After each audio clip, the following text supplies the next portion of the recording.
And welcome again to Flashpoints. I'm Bob Orr, joined as always by Juan Zarate, our national security analyst. Juan, good to see you. Bob, great to see you. We frequently talk about Al-Qaeda in Africa. We've focused on a number of regions, but let's talk about Mali.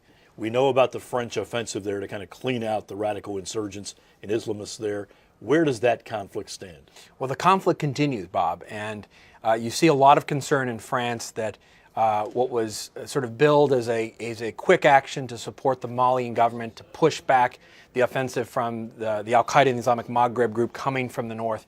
That is going to be a persistent, festering conflict. And so currently you've got an ongoing battle that starts to look like a bit of an insurgency in the heart of the Maghreb. Timbuktu, the city that was taken back, the famed city that was taken back by the French and Malian forces recently, just came under attack again from Islamist forces. The French forces and the Malian forces had to beat them back. The Chadian forces have had some very violent and bloody engagements as well.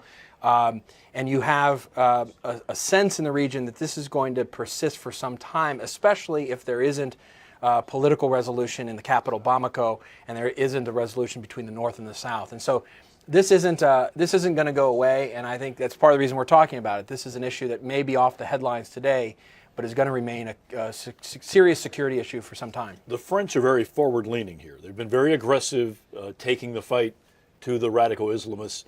What are the stakes here? Are we talking about the potential for another safe haven for Al-Qaeda? What's really the end game stakes? Absolutely. I think you have a couple of potential problems with Al-Qaeda and the Islamic Maghreb. This is a branch of Al-Qaeda, or at least a network, a part of the network, that has been gaining strength. They've gained strength with millions of dollars because of kidnappings for ransom. They're currently holding 7 French hostages, for example. They've made millions of dollars off of it. So they're flush with money. They're flush with arms. The arms that came out of the revolution against Gaddafi in Libya added fuel to the fire. And they gained territory. And what you saw with the French was the French stepping in at a time when this group was gaining power, control of more territory, and they were getting bolder. They were heading toward the southern capital of Bamako in Mali. So this was an intervention by the French to actually stop the momentum of this group, and a group that had established safe haven and had the potential to be another base for Al-Qaeda or Al-Qaeda-related groups. In some ways, this is a little bit like whack-a-mole, though. You take care of a hot spot, and then it seems like a month or so later we have another hot spot. So is this more important than some of the things we've seen in the past?